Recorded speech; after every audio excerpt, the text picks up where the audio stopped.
Hello everyone, so today I'll be doing part 2 for What If Goku was the legendary Super Saiyan. So, in this What If, we left off with Goku leaving with Bulma to find the legendary Dragon Balls, so that Bulma could make her wish to get the perfect boyfriend. And Goku comes for some adventure that he has never had in his life up till this point.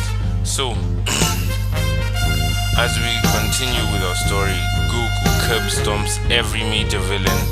Every setback they would have originally faced.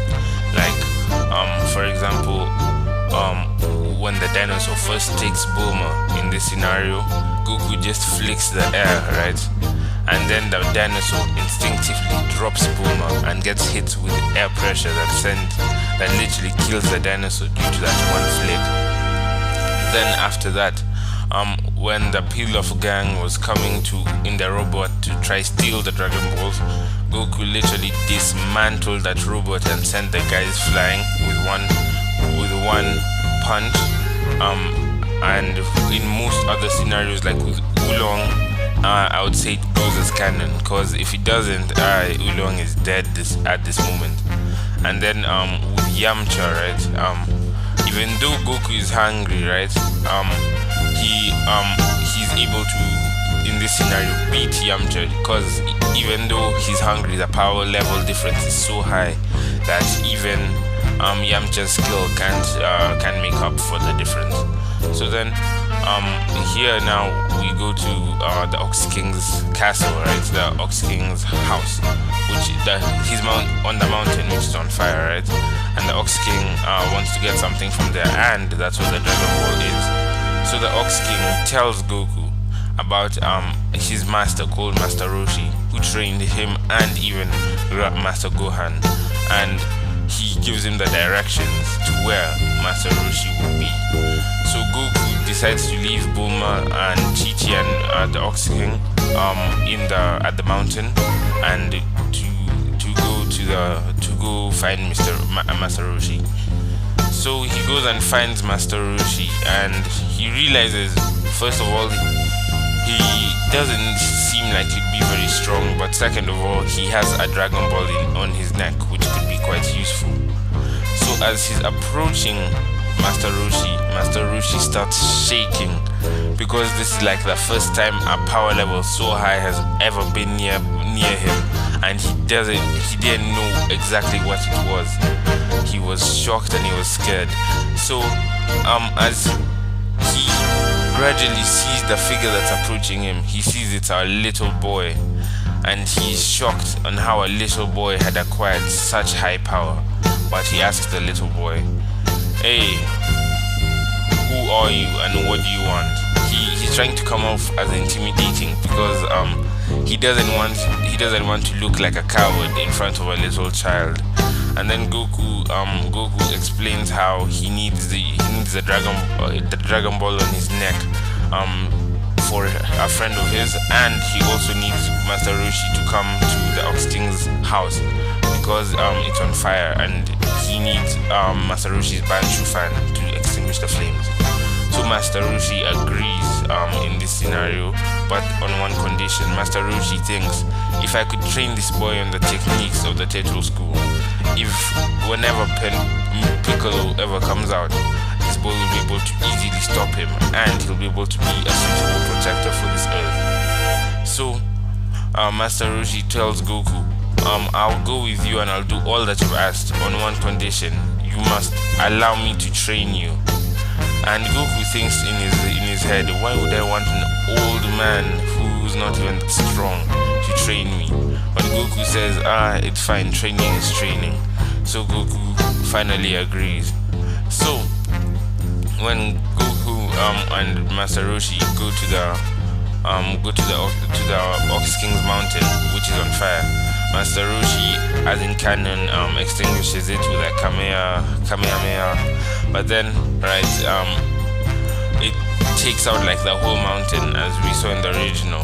But then this time Goku tries to replicate the same move, and instead of just destroying the car, he destroys the car and the whole landscape behind it for as much as we can see, but luckily behind the car there were only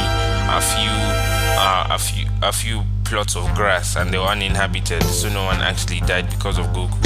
But just with that experimental technique that Goku was trying and in imperfect form, he was able to do so much more damage than Master Roshi even did. So Master Roshi is shocked.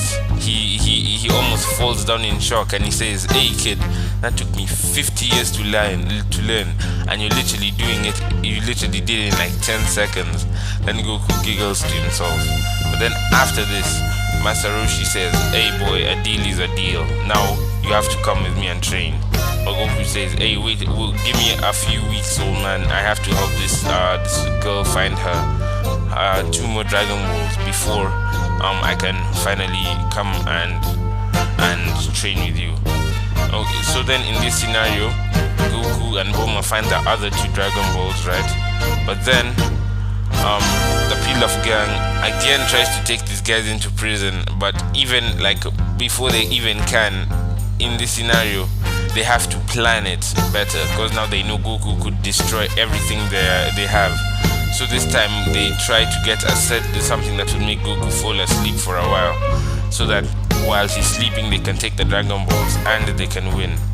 So then, as Goku is walking around with Bulma ready to summon the dragon, they get shot by poison. They get shot by, when they're looking for the last Dragon Ball, they get shot by the Pilaf gang with a tranquilizer, because it turns out the Pilaf gang has the final Dragon Ball.